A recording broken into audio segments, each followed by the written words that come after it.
ورحمۃ اللہ وبرکاتہ۔ الحمد للہ رب العالمین، والصلاة والسلام علی رسولہ محمد وعلی آلہ واصحابہ اجمعین، اما بعد۔ محترم بزرگوں، حاضرین مجلس، سامعین نظام،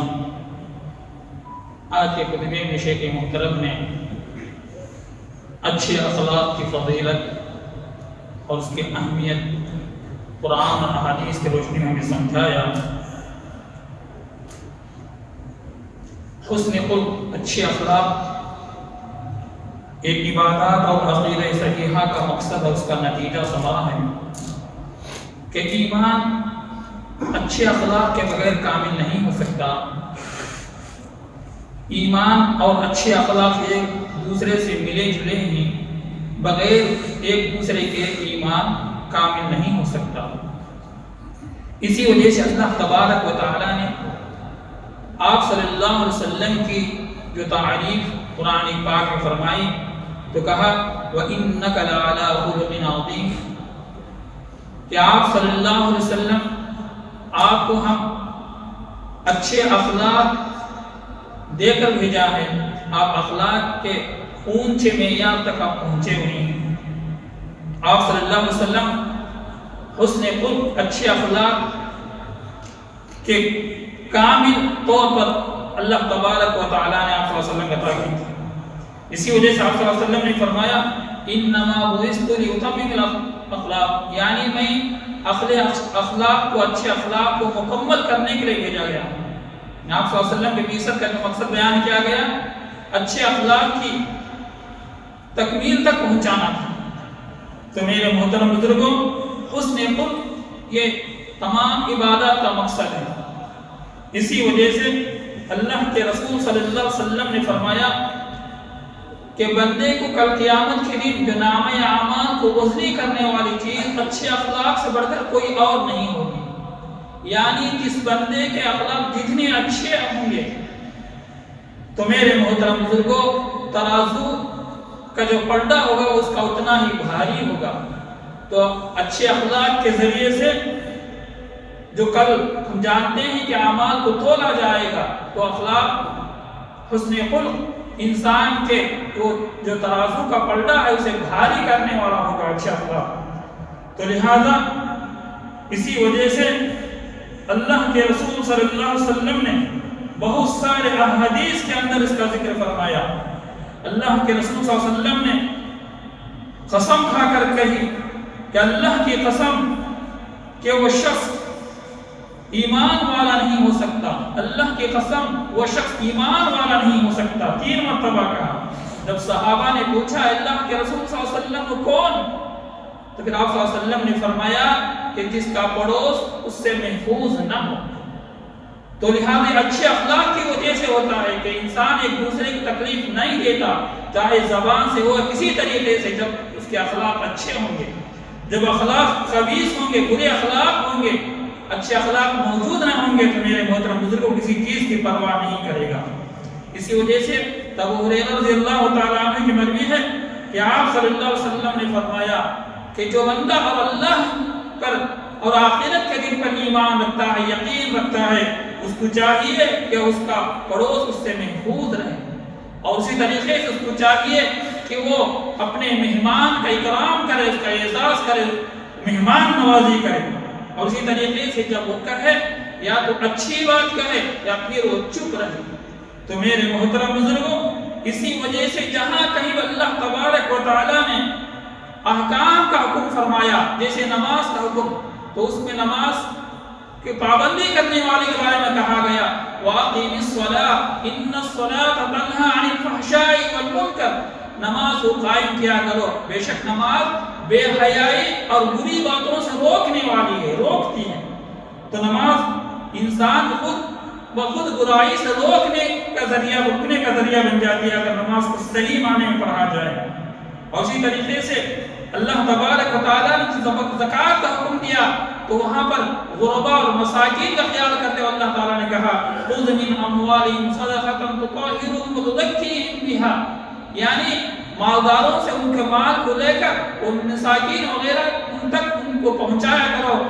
یہ مال ان کے لیے پاکی اور صفائی کا ذریعہ بنے گا۔ جیسے پہلے بھی کہا گیا کہ جب بندہ اپنے مال کا زکوٰۃ نکالتا ہے تو مال پاک ہو ہی جاتا ہے، اور ساتھ ساتھ انسان کو اللہ تبارک و تعالیٰ کے برے اخلاق گناہوں سے پاک فرما دیتے ہیں۔ تو اس کا مقصد یہی ہے۔ اسی طریقے سے جب اللہ تعالیٰ نے حج کے حکم میں فرمایا الحج اشہر معلومات فمن فرض فیہن الحج فلا رفث ولا فسوق ولا جدال فی الحج،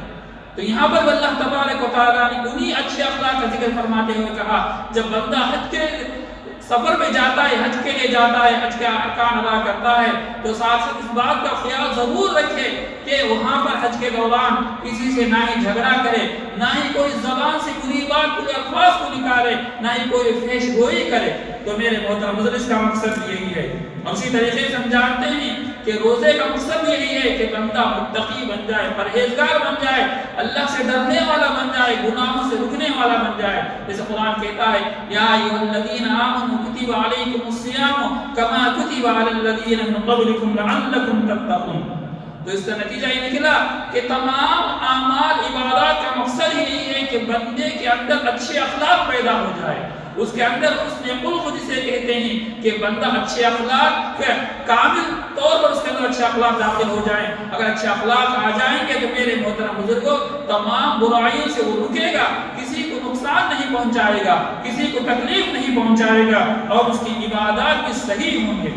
تو لہذا اسی وجہ سے میرے محترم بزرگوں ہم تمام کو چاہیے کہ اپنے اخلاق کو درست کرنا چاہیے، اچھے اخلاق کو اپنے اندر لانے کی کوشش کرنا چاہیے۔ اس بات کو یاد رکھیں جو اللہ کے رسول صلی اللہ علیہ وسلم نے فرمایا کہ اللہ تبارک و تعالیٰ ایک فاحشہ عورت کو اس لیے اس کی مغفرت فرما دی جب اس نے ایک پیاسے کتے کو دیکھا کہ جو پیاس کی وجہ سے زبان کو آگے کر کر سسک رہا تھا، تو اس عورت نے اس پر رحم کی اور اس کے لیے اس پانی پلانے کا ذریعہ بنی، اس کو پانی پلائی، تو اللہ تبارک و تعالیٰ اس کی ادا کی وجہ سے اللہ تبارک و تعالیٰ نے اس کی مغفرت فرما دی۔ اس کے برخلاف ایک نیک عورت، نمازی عورت، دیندار عورت تھی، مگر اس نے ایک بلی کو پال رکھا تھا، مگر اس بلی کو اسے کھانا نہ دیتی تھی اور اس کو دیکھ بھال نہیں کیا کرتی، اس کو باندھ کر رکھا تھا۔ وہ بھوک کی وجہ سے، پیاس کی وجہ سے اس کی موت ہو گئی، تو اللہ تبارک و تعالیٰ نے اس بلی کے حق کو ادا نہ کرنے کی وجہ سے اللہ تعالیٰ نے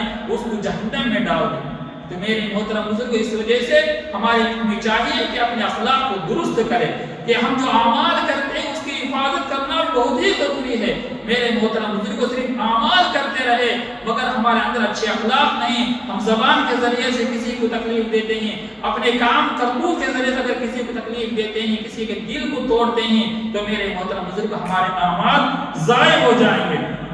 اور اسی طریقے سے ہم جانتے ہیں حضرت ابو ہریرہ رضی اللہ تعالیٰ عنہ کی روایت ہے کہ آپ صلی اللہ علیہ وسلم سے کسی نے کہا اے اللہ کے رسول صلی اللہ علیہ وسلم، ایک شخص ہے، بڑا نمازی ہے، بڑا عبادت گزار ہے، مگر اس کا پڑوسی اس سے محفوظ نہیں، وہ اپنے پڑوسی کو تکلیف دیتا ہے زبان کے ذریعے سے، اپنے اعمال کے ذریعے سے۔ تو اللہ کے رسول صلی اللہ علیہ وسلم نے فرمایا کہ وہ شخص جہنمی ہے، برخلاف اس شخص کے جو زیادہ نوافل نہیں پڑھتا، زیادہ نوافل روزے نہیں رکھتا، مگر میرے محترم بزرگوں اللہ کے رسول صلی اللہ علیہ وسلم سے کہا گیا کہ وہ شخص کسی کو تکلیف نہیں دیتا ہے، اس کا پڑوسی بھی اس سے محفوظ ہے، کسی کو اس کے ذریعے سے کوئی تکلیف نہیں پہنچتی، تو اللہ کے رسول صلی اللہ علیہ وسلم نے فرمایا کہ وہ جنتی ہے۔ تو میرے محترم بزرگوں، اپنے اخلاق کو درست کرنا ہمارے لیے بہت ہی ضروری ہے۔ اسی طریقے سے آپ صلی اللہ علیہ وسلم نے صحابہ سے پوچھا اے میرے صحابہ ذرا بتلاؤ تم میں سے مفلس تم کس کو سمجھتے ہو؟ تو صحابہ نے کہا اے اللہ کے رسول صلی اللہ علیہ وسلم، ہم مفلس اور غریب مسکین اس کو سمجھتے نہیں جس کے پاس مال نہ ہو۔ اللہ کے رسول صلی اللہ علیہ وسلم نے فرمایا میرا امت کا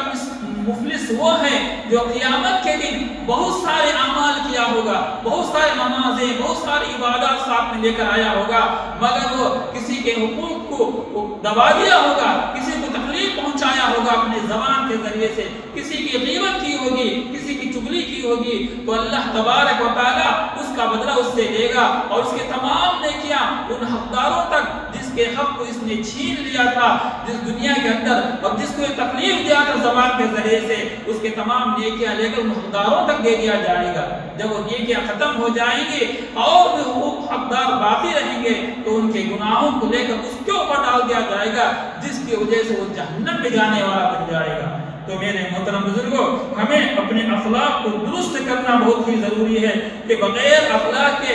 ایمان کامل نہیں ہو سکتا۔ ایمان کامل کے لیے حسن اخلاق کا ہونا ضروری ہے۔ تو لہذا جب ہم کسی سے بات چیت کرتے ہیں اپنی زبان کی حفاظت کرنا، اور اسی طریقے سے جہاں تک ہو سکے کہ ہم کسی کے حق کو دبانے والا نہ بنے، چاہے اپنے بھائیوں کا حق ہو، چاہے اپنے پڑوسیوں کا حق ہو، چاہے دوستوں کا حق ہو، کسی کے حق کو ہم مارنے والا نہ بنے، بلکہ اس دنیا کے اندر یہ ہر ایک کے حقوق ادا کر کر جب ہم اللہ کے پاس جائیں گے تو اللہ سے یقین ہے کہ اگر ہم نے کسی کو تکلیف نہ دی ہوگی تو اللہ تعالیٰ سے مغفرت کی امید ہے۔ تو میرے محترم بزرگ، اسی وجہ سے جس کے حقوق ہی اگر ہم سے کوئی بھول ہو گئی ہو تو اسی دنیا کے اندر زندگی جب باقی رہے تو اس سے معافی مانگ کر یا تو جو حقدار ہے اس کے حق کو ادا کر کر اپنے اخلاق کو درست کرنے والے بنے۔ تو لہذا بہتر اخلاق، اچھے اخلاق، حسن خلق یہ کامل ایمان کی علامت ہے۔ تو لہذا ہم کوشش کریں کہ اپنے اخلاق کو درست کریں گے، اسی کے ذریعے سے عبادات اچھے بنتے ہیں، اور عبادات کامل ہونے کے لیے ضروری ہے کہ اپنے اخلاق کو درست ہو۔ تو اللہ تعالیٰ سے دعا فرمائے کہ اللہ تبارک و تعالیٰ ہم تمام ایمان والوں کو اچھے اخلاق عطا فرمائے، برے اخلاق سے ہماری حفاظت فرمائے، کہ ہم ایک دوسرے کا اکرام اعزاز اور ایک دوسرے کے ساتھ اچھے اخلاق کے ساتھ ہمدردی کے ساتھ پیش آنے کے اللہ تعالیٰ ہمیں توفیق عطا فرمائے، عمل کی توفیق دے۔ وآخر دعوانا الحمدللہ۔